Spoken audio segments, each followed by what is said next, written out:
လူပြောများတဲ့စကားနားထောင်စီ date break drug ဟာဘလောက်တောင်ကြောက်စရာကောင်းပါတယ်လဲ10မိနစ်အတွင်းမှာပဲတင့်ကိုခုခိုင်နိုင်စွမ်းမရှိအောင်လုပ်နိုင်ပြီးနိုးလာရင်တော့ကြုံတွေ့ခဲ့ရတဲ့ထိပါခံရမှုတွေကိုလုံးဝမမှတ်မိစေပါဘူးသူ့ရဲ့သိပ္ပံနာမည်ကတော့ gamma hydroxybutyric acid လို့ခေါ်တဲ့ GHB ဖြစ်ပါတယ်မူလကဆေးရုံတွေမှာခွဲစိတ်မှုမေ့စေးပေးဖို့အတွက်အသုံးပြုခဲ့တာပါ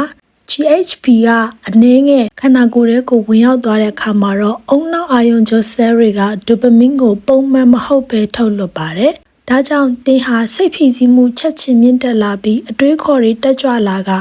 ချိုမြိန်တဲ့အချစ်ရေးလို့အထင်မှားမှုတွေကိုရောက်သွားနိုင်ပါတယ်။ဒါပေမဲ့ဒါဟာထောင်ချောက်ရဲ့အစပဲဖြစ်ပါတယ်။ဆေးပြက်လက်နာတာနဲ့မျှသင်နှလုံးခုန်နှုန်းဖြည်းဖြည်းချင်းနေလာပြီးကြွက်သားတွေထိမ့်ချုပ်မရအောင်လျော့ရဲလာပါတယ်။တတိက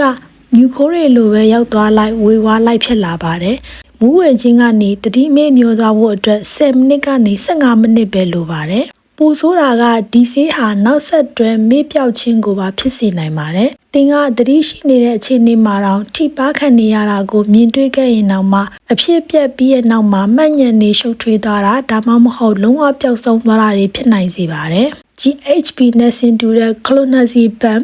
nitrazepam triazolam စတဲ့နိုင်ငံတွေကထုတ်လုပ်ထားတဲ့စိတ်ကိုပြောင်းလဲစေတဲ့ဆေးဝါးတွေလည်းရှိပါတယ်။သူတို့ရဲ့ဘုံလက္ခဏာတွေကတော့အယောင်အဆင်းမရှိအနက်မရှိအာနိသင်မြန်ဆန်ပြီးခန္ဓာကိုယ်ကနေဖယ်ရှားမှုမြန်ဆန်ခြင်းပဲဖြစ်ပါတယ်။ GHB ကိုဥပမာပေးရရင်ခန္ဓာကိုယ်ထဲကိုဝင်ရောက်ပြီး8နာရီကနေ12နာရီအတွင်းမှာကာဗွန်ဒိုင်အောက်ဆိုက်နဲ့ရေအဖြစ်ပြိုကွဲသွားပြီးသဲလွန်စလုံးဝနှီးပါမကြံ့ရစ်ခဲ့ပါဘူး။ဒါကြောင့်မွေးစေးအသုံးပြုတဲ့အမှုအခင်း90%လောက်ဟာတက်တည်ယူရမယ့်အချိန်လွန်သွားလို့အပြစ်ပေးဖို့အရေးယူဖို့ခက်ခဲစေပါတယ်။ရာဇဝတ်မှုကျူးလွန်သူတွေရဲ့နည်းလမ်းတွေကတော့ကျမတို့ထင်ထားတာထက်ပိုမိုလျှက်ဝက်ပါတယ်။သူတို့ဟာမွေးစေးကို PK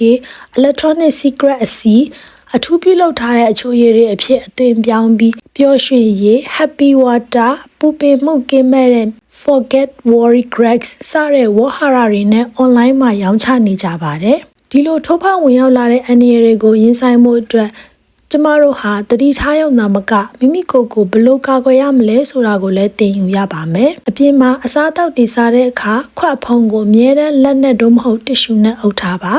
ထိုင်ခုံကနေထွက်ခွာသွားပါကအချိုရည်အစ်စ်ကိုသာပြန်လဲမှယူတောက်သုံးပါဒီဇိုင်းကပေးတဲ့ secret တကြားလုံးအထူးချိုရည်စတဲ့မိသည့်အစားအစာကိုမစိုးညင်းပယ်ပါခေါင်းမူခြင်းကိုလက်မအီမတာဖြစ်ခြင်းတွေခံစားရပါက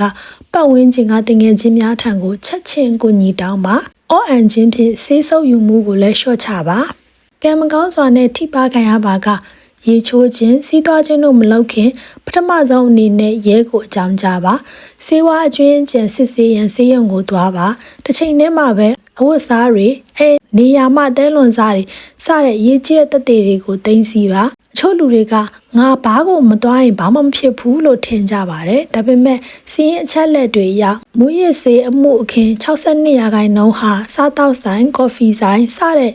နေ့စဉ်ဘဝနေရာတွေမှာဖြစ်ပွားခဲ့တာပါတချို့ကငါယောက်ျားဆိုတော့တတိထားကြမလို့ဘူးလို့ယူဆကြပါတယ်ဒါပေမဲ့မြို့သားတွေမှာမူရစ်ဆေးနဲ့ထိပါခံရပြီးရှက်စိတ်ကြောင့်အမှုဖွင့်မှုနှောက်နှေးမှုဟာ88%အထိမြင့်မာပါတယ်မူရစ်ဆေးမှုခင်းဟာဘယ်သူ့ကိုမှရွေးချယ်တာမျိုးမရှိပါဘူးလူတွေကဒါမျိုးငါအပေါ်ဘယ်တော့မှဖြစ်လာမှာမဟုတ်ဘူးဆိုတဲ့ကံကောင်းမှုစံနဲ့မျှော်လင့်ချက်တွေကိုပဲမျှော်လင့်နေကြတာပါဒါကြောင့်ဒီချက်လက်တွေကိုသိရဲ့ကံကောင်းမှုကိုမျှော်လင့်နေတဲ့မိတ်ဆွေတွေစီကိုချက်ချင်းပဲမျှဝေလိုက်ပါအားလုံးပဲဘေးကင်းကျန်းမာကြပါစေရှင်